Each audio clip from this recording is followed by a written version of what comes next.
The China Development Forum, CDF, an influential annual gathering, recently provided a platform for Western observers to engage with China's new leadership, including Premier Li Qiang. This first in-person meeting since 2019 offered insights into China's policies and the leadership style of President Xi Jinping's loyalists within the government. Stay tuned as we peel back the layers of China's leadership, revealing the intricate dance of power, loyalty, and policy in this video.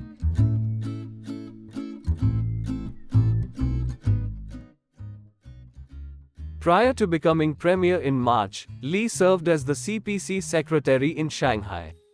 As an economic reformer and proponent of private entrepreneurship, he played a crucial role in convincing Tesla to build a mega factory in the city.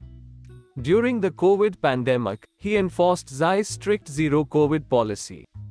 Fortunately for Li, he was rewarded for his loyalty and not made into a scapegoat for that policy's failure. His close relationship with Xi enabled him to convince the Chinese president to reverse the zero-COVID restrictions when the policy proved to be unsustainable. During our meeting, Li reiterated China's commitment to reform and opening up.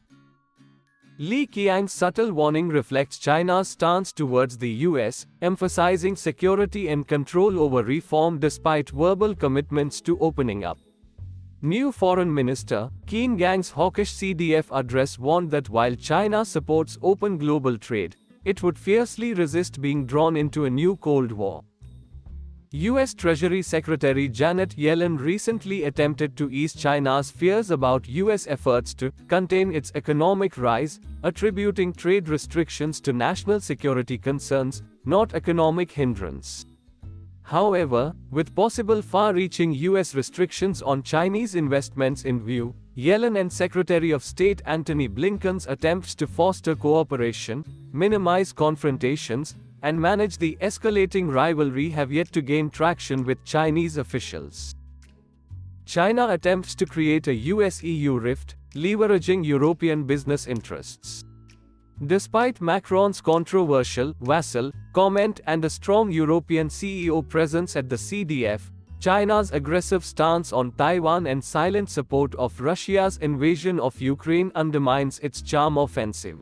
The run-up to the US presidential election, together with China's suspicion that the US is trying to contain its economic growth, will impede efforts to build trust and escalate tensions between the two countries. With both Democrats and Republicans competing to be seen as tough on China, the Sino-American Cold War is likely to intensify, raising the risk of an eventual hot war over Taiwan. Despite US officials' efforts to establish guardrails for strategic competition with China and Chinese officials' insistence that they have no interest in economic decoupling, prospects for cooperation look remote. Fragmentation and decoupling are becoming the new normal. The two countries remain on a collision course, and a dangerous deepening of the current geopolitical depression is all but inevitable.